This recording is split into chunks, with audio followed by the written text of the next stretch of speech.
Halo semuanya, saya Kejelika Putrubati dengan NIM 10202511. Di sini saya akan membahas materi mengenai perhitungan distribusi nilai data. Adapun latar belakangnya yaitu, dalam penelitian dan pengolahan data statistik, data yang diperoleh perlu dianalisis agar dapat memberikan informasi yang jelas dan mudah dipahami. Salah satu cara yang digunakan dalam statistika adalah distribusi nilai data. Distribusi data membantu menunjukkan pola penyebaran data sehingga mempermudah proses analisis. Distribusi nilai data sangat penting dalam bidang kesehatan dan manajemen informasi kesehatan karena digunakan dalam pengolahan data pasien, penelitian kesehatan, serta analisis rekam medis. Dengan distribusi data, peneliti dapat mengetahui apakah data tersebar secara normal atau tidak. Selain itu, distribusi nilai data juga digunakan untuk menentukan ketepatan metode analisis statistik yang akan digunakan dalam penelitian. Oleh karena itu, pemahaman mengenai distribusi nilai data sangat penting agar proses pengolahan data menjadi lebih tepat dan juga akurat. Adapun pengertian distribusi nilai data.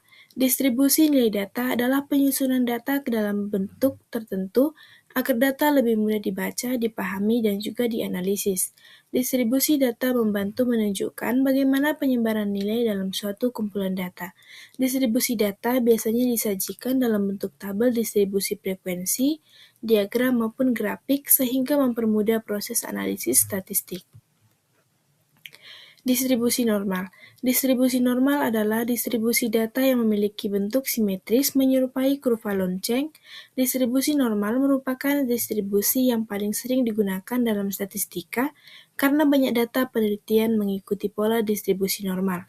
Ciri-ciri distribusi normal yaitu kurva berbentuk lonceng, data simetris, mean, median, dan juga modus berada di tengah. Memiliki nilai rata-rata dan juga simpangan baku. Distribusi normal digunakan dalam berbagai penelitian statistik dan juga kesehatan. Adapun kurva normal.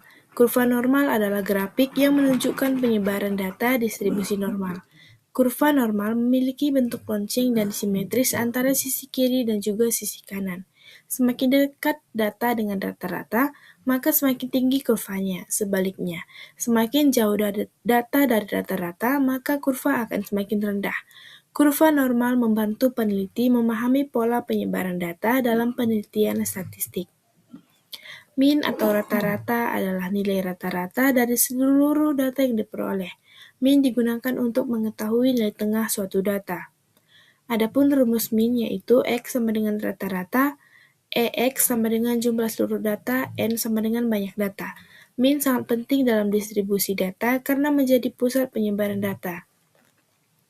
Adapun pengertian variansi. Variansi adalah ukuran yang digunakan untuk mengetahui seberapa jauh penyebaran data terhadap rata-ratanya. Semakin besar varians, maka semakin besar penyebaran data. Rumus varians keterangannya S2 sama dengan variansi, X sama dengan nilai data, X min sama dengan rata-rata, N sama dengan jumlah data. Variansi membantu mengetahui keragaman data dalam penelitian. Simpangan baku adalah akar dari variansi yang digunakan untuk mengukur tingkat penyebaran data terhadap rata-rata. Semakin kecil simpangan baku, maka data semakin mendekati rata-rata. Sebaliknya, semakin besar simpangan baku, maka data semakin menyebar. Uji normalitas adalah pengujian yang dilakukan untuk mengetahui apakah data penelitian distribusi normal atau tidak. Tujuan uji normalitas yaitu menentukan metode statistik yang digunakan, mengetahui penyebaran data, memastikan data layak dianalisis. Uji normalitas sangat penting dalam penelitian statistik dan juga kesehatan. Uji Kolmogorov atau Smirnov. Uji Kolmogorov atau Smirnov digunakan untuk mengetahui apakah data berdistribusi normal atau tidak. Jika nilai signifikansi 0,05, maka data normal. Jika nilai signifikansi 0,05, data tidak normal. Uji ini sering digunakan pada jumlah data yang cukup besar. Uji Shapiro atau Wilk. Uji Shapiro atau Wilk digunakan untuk menguji normalitas data dengan jumlah sampel kecil. Kelebihan uji Shapiro-Wilk yaitu lebih akurat pada sampel kecil, mudah digunakan, banyak digunakan dalam penelitian kesehatan, interpretasi hasil, Sig 0,05 sama dengan data normal, sig 0,0,5 sama dengan data tidak normal. Uji Anderson atau Darling. Uji Anderson atau Darling merupakan salah satu metode pengujian normalitas data yang digunakan untuk mengetahui kesesuaian distribusi data terhadap distribusi normal. Uji ini memiliki tingkat sensitivitas yang cukup tinggi sehingga mampu mendeteksi ketidaknormalan data dengan lebih baik. Penerapan dalam kesehatan yaitu distribusi nilai data digunakan dalam bidang kesehatan untuk analisis data pasien, penelitian kesehatan, analisis rekam medis, pengolahan data laboratorium, menentukan metode statistik penelitian. Dengan distribusi data, tenaga kesehatan dapat melakukan analisis data secara lebih tepat dan juga akurat. Adapun kelebihan dan juga kekurangannya itu, untuk kelebihan mempermudah analisis data, membantu penelitian statistik, mengetahui pola penyebaran data. Dan untuk kekurangannya itu membutuhkan data yang lengkap, kesalahan input data mempengaruhi hasil, membutuhkan pemahaman statistik yang lebih baik. Teori pertama, distribusi normal adalah distribusi data yang memiliki bentuk simetris seperti lonceng. Distribusi ini digunakan menunjukkan penyebaran data yang normal di sekitar nilai rata-rata. Dalam distribusi normal, sebagian besar data berada di sekitar min, sedangkan rata yang jauh dari min jumlahnya lebih sedikit. Distribusi normal sangat penting dalam statistika karena digunakan dalam berbagai penelitian, termasuk penelitian kesehatan dan juga rekam medis. Dengan distribusi normal, peneliti dapat menentukan metode analisis statistik yang tepat sehingga hasil penelitian menjadi lebih akurat dan juga terpercaya. Adapun teori yang kedua, uji normalitas adalah pengujian statistik yang dilakukan untuk mengetahui apakah data penelitian berdistribusi normal atau tidak. Uji normalitas sangat penting karena menentukan jenis analisis statistik yang akan digunakan dalam penelitian. Beberapa metode uji normalitas yang sering digunakan adalah Kolmogorov, Smirnov, Sapirowicz, dan juga Anderson-Darling. Jika data berdistribusi normal, maka data dapat dianalisis menggunakan statistik parametrik. Namun jika data tidak normal, maka digunakan statistik non-parametrik.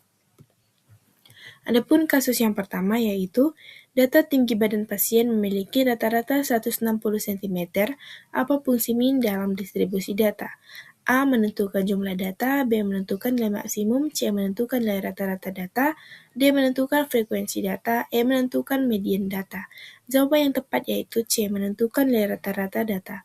Pembahasannya, min digunakan untuk mengetahui nilai rata-rata dari seluruh data yang telah diperoleh. Min menjadi pusat penyebaran data dalam distribusi normal sehingga membantu peneliti memahami karakteristik data penelitian. Adapun kasus yang kedua, hasil uji normalitas menunjukkan nilai signifikansi 0,08. Bagaimana kesimpulan data tersebut? A. Data tidak normal, B. Data normal, C. Data tidak valid, D. Data tidak angkap, E. Data tidak dapat dianalisis. Jawaban yang tepat yaitu B. Data normal. Pembahasannya, dalam uji normalitas, jika signifikansi 0,05, maka data distribusi normal. Jika signifikansi 0,05, maka data tidak normal. Karena nilai signifikansi 0,08 lebih besar dari 0,05, maka data dinyatakan normal.